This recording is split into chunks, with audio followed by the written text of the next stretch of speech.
ये किला नहीं, एक जीवित कहानी है। ये जो आप देख रहे हो ये सिर्फ एक किला नहीं है, ये एक यूरोपियन साम्राज्य का बचा हुआ ढांचा है महाराष्ट्र के अंदर।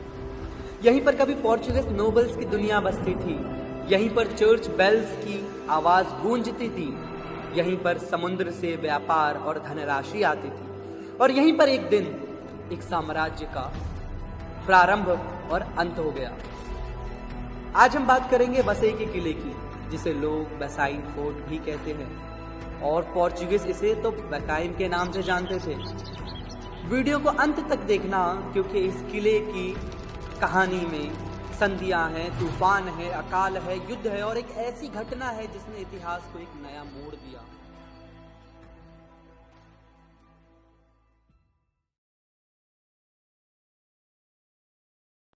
अब आता है वह मोड़ जिसने सिर्फ वसई नहीं, पूरे भारतवर्ष के इतिहास को एक नया मोड़ दिया। 23 दिसंबर 1534 सुल्तान बहादुर शाह ऑफ गुजरात और पोर्चुगीज के बीच एक संधि होती है, जिसे वसाइन की संधि के नाम से जाना जाता है। वसई का इतिहास वास्तव में इस संधि के बिना अधूरा है, जिसने पश्चिमी भारत की राजनीति को हमेशा के लिए बदल दिया। उस समय गुजरात के सुल्तान बहादुर शाह को मुगल सम्राट हुमायूं से बड़ा खतरा था। मुगलों से अपने राज्य को बचाने के लिए बहादुर शाह को पुर्तगालियों की मदद की आवश्यकता थी। इसी मजबूरी का फायदा उठाकर पुर्तगालियों ने यह संधि की, और संधि की कुछ प्रमुख शर्तें थे। शर्तों में से पहली शर्त थी इलाकों का हस्तांतरण। मतलब सुल्तान बहादुर शाह ने वसई का पूरा क्षेत्र पुर्तगालियों को सौंप दिया। इसमें वसई का किला और उसके आसपास के द्वीप, जो आज मुंबई का हिस्सा है, वो भी शामिल थे। जो मुंबई का द्वीप था, 7 द्वीपों का समूह, आज का मुंबई भी इस संधि के तहत पुर्तगालियों के नियंत्रण में चला गया। समुद्री व्यापार पर भी नियंत्रण एक शर्तें थी। सुल्तान ने यह स्वीकार किया कि गुजरात के जहाज अब पुर्तगालियों की अनुमति के बिना व्यापार नहीं करेंगे। सैन्य सहायता की भी बात हुई। बदले में पुर्तगालियों ने सुल्तान को मुगलों के खिलाफ सैन्य मदद देने का दावा किया। इस संधि का परिणाम हुआ कि पुर्तगालियों को भारत के पश्चिमी तट पर एक बहुत वसई पर कब्जा करने का श्रेय नूनो दा कोना को जाता है, जो उस समय के पुर्तगाली गवर्नर थे। 1536 से पोर्चुगीज की वसई पर शक्तिशाली नियंत्रण की शुरुआत हो जाती है। यहाँ के पहले मुख्य प्रशासक के रूप में ग्रेशिया डेसा को नियुक्त किया गया। उसका काम वसई की सुरक्षा करना, टैक्स वसूलना और व्यापार पर नजर रखना था। पुर्तगालियों ने वसई के किले को शक्तिशाली बनाने में अपनी सारी ताकत झोंक दी। इसके पीछे पोर्चुगीज बहुत गहरे रणनीतिक और व्यापारिक कारण रखते थे। उनके लिए यह सिर्फ एक किला नहीं, बल्कि भारत में पुर्तगाली साम्राज्य की रीढ़ था। कारण सुरक्षा का सबसे बड़ा केंद्र, और वसई एक तरफ से समुद्र और दूसरी तरफ से खाड़ी से घिरा हुआ था। वह एक जहाज निर्माण का अड्डा भी था, उत्तरी प्रांत का। पुर्तगाली ने अपने भारतीय क्षेत्रों को 2 हिस्से में बांटा था। गोवा दक्षिण का केंद्र था और वसई उत्तर का। दमन, दीव, चौल और मुंबई जैसे इलाके वसई के अधीन थे। इसी के चलते उन्होंने वसई को किलेबंद, सुरक्षित और आलीशान यूरोपियन शहर बनाने की योजना बनाई। गोवा के बाद वसई पुर्तगालियों के लिए दूसरा सबसे महत्वपूर्ण शहर बन गया था। इसे उनकी कोर्ट ऑफ द नॉर्थ कहा जाता था। यहाँ से वे दमन, दीव और मुंबई जैसे इलाकों पर नियंत्रण रखते थे। यद्यपि पुर्तगालियों ने 1534 में वसई जीता था, लेकिन शुरुआती वर्षों में यह मिट्टी और लकड़ी की कच्ची घेराबंदी वाला था। 22 फरवरी 1554 वसई किले का पुनर्निर्माण किया गया, पत्थर के किले के रूप में पुनर्जीवित किया गया। इस दौरान किले की दीवारें को और ऊंचा और चौड़ा किया गया, ताकि वह तोपों का बोझ सह सके। रणनीति की बात करें तो 1550 के बाद मुगलों और स्थानीय राजाओं का खतरा बढ़ने लगा था। इसलिए वसई को अजेय बनाना पुर्तगालियों के लिए प्राथमिकता बन गई थी। किले की संरचना कुछ ऐसी प्रकार थी कि वसई का किला एक पंचकोणीय पेंटागोनल आकार का था, जो लगभग 110 एकड़ में फैला था। बुर्ज यानी बेस्टियंस की बात करें तो किले में 10 मुख्य बुर्ज थे, जैसे कि सेंट सेबेस्टियन बुर्ज, कैलवरियो बुर्ज आदि। हर बुर्ज से तोपें सभी दिशाओं में हमला कर सकती थी। दीवारें इतनी मजबूत थी कि उन्हें समुद्री लहर या दुश्मन के गोले तोड़ नहीं सकते थे। ईसाई धर्म के प्रचारक सेंट फ्रांसिस ज़ेवियर ने वसई के इतिहास पर गहरा छाप छोड़ा। वे 3 बार वसई आए, एक बार 1544 में, एक बार 1548 में और आखिरी बार 1552 में। उन्होंने ही यहाँ के जेसूट कॉलेज की नींव को मजबूत बनाई। उनकी यात्राओं के कारण ही वसई एक बहुत बड़ा धार्मिक केंद्र बन के उभरा। सैन्य शक्ति और 2 मुख्य द्वार की बात करें तो वसई की सैन्य शक्ति उसकी नौसेना और तोपखाने में थी।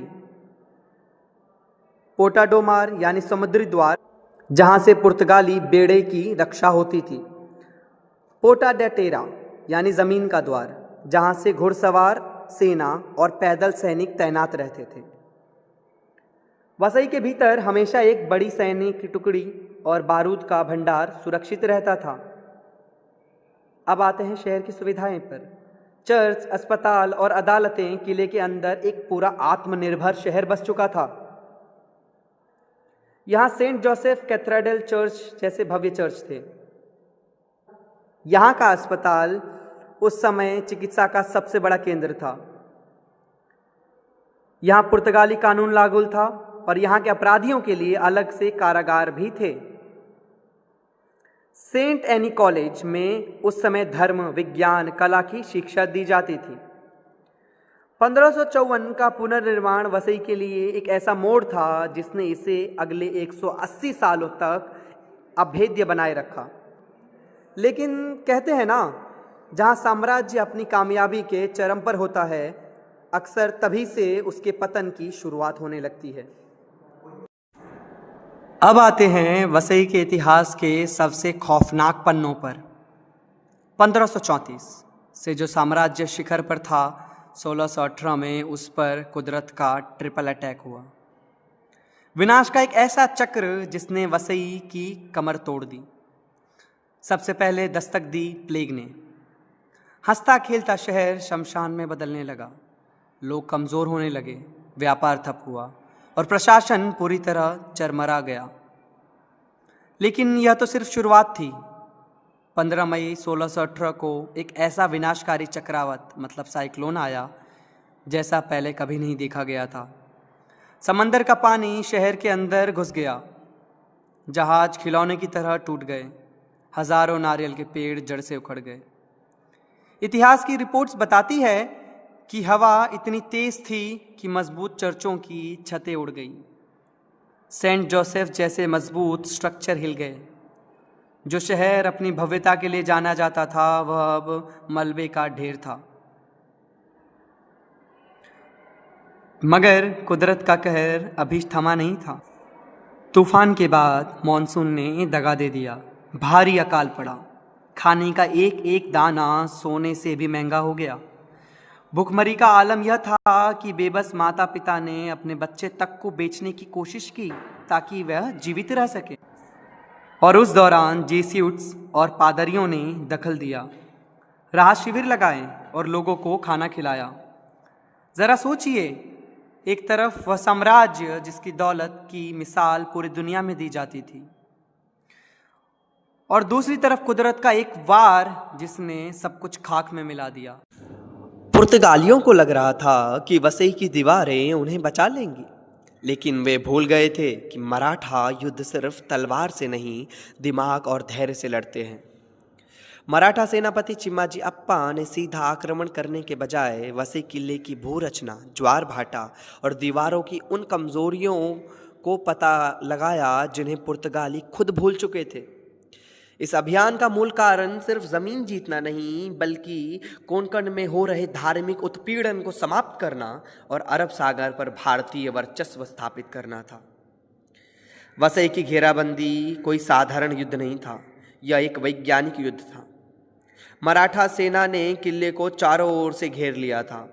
नाकाबंदी कर दी गई। कान्होजी आगरे ने उत्तराधिकारियों और मराठा नौसेना से समुद्र से आने वाले पुर्तगाली रसद पूरी तरह रोक दी। किले के भीतर पुर्तगाली सैनिक भूख, बीमारी से टूटते मनोबल से जूझने लगे, लेकिन उनकी 400 तोपें अब भी आग उगल रही थी। तब मराठों ने वह तकनीक अपनाई जो उस समय यूरोप में भी दुर्लभ मानी जाती थी, माइन वॉरफेयर तकनीक। किले के विशाल दीवारों के नीचे अंधेरी सुरंगें खोदी गई, बारूद बिछाया गया और सही समय पर एक भयानक विस्फोट किया गया। 3 मई 1739 साओ सेबेस्टियन टावर का गिरना सिर्फ एक बुर्ज का टूटना नहीं था, वह पुर्तगाली आत्मविश्वास का पतन था। 16 मई तक मराठों ने किले के भीतर प्रवेश कर लिया। पुर्तगाली गवर्नर डिसोजा पेरेरिया समझ चुका था कि अब अंत निकट है। 23 मई 1739 वसई की प्राचीर पर भगवा लहराया और अब अरब सागर ने पहली बार एक भारतीय शक्ति की गूंज सुनी। युद्ध के अंत में एक सम्मानजनक समझौता हुआ जिसके तहत पुर्तगालियों को सहपरिवार सुरक्षित जाने के लिए 8 दिन का समय दिया गया। जीत के बाद शंकर जी केशव फड़के को वसई का पहला मराठा किल्लेदार नियुक्त किया गया। मराठों ने यहां सिर्फ राज नहीं किया अपितु इस किले का कायाकल्प किया। टूटी दीवारों को आधुनिक ढंग से बनाया गया, को गौरव स्वरूप भेंट दी गई। किले के भीतर ब्रजेश्वरी देवी का मंदिर स्थापित किया गया और पुर्तगाली चर्चियों की विशाल घंटियां मराठा मंदिरों जैसे कि नासिक और जेजुरी मंदिरों को गौरव स्वरूप भेंट दी गई। मराठों के लिए वसई किला सिर्फ जीत का प्रतीक नहीं था, यह उत्तरीय कोंकण का रक्षक द्वार बना। अंग्रेजों पर नजर रखने